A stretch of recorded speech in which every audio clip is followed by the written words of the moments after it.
Today is Lincoln's birthday, and 200 years later, his name is on more bridges, roads, and banks than any other president in history.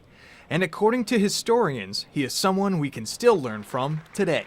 A nation that's falling apart and an army he is yet to raise, and yet he's able to do it. And that's why Lincoln is this important person. Al Genie is a professor at Loyola University of Chicago, and he lectured today about the lessons of Lincoln. But I think the real lesson is Lincoln believed in kind of conciliatory agreements and political issues. But I think what we have now is a different set of parameters for politics. It's purely adversarial. And I think Lincoln would have been concerned with we either go forward together on most of these issues or we don't go forward at all. While Lincoln believed in compromise, you may be surprised to learn that. And yes, there's a whole group of people that argued that Lincoln was the greatest dictator in the history of American politics. When you empowered a leader in extreme times to take extreme measures to handle a problem that otherwise could be handled, but they were supposed to then stand down. And if you've seen the Steven Spielberg movie, you'll know that Lincoln bent the rules.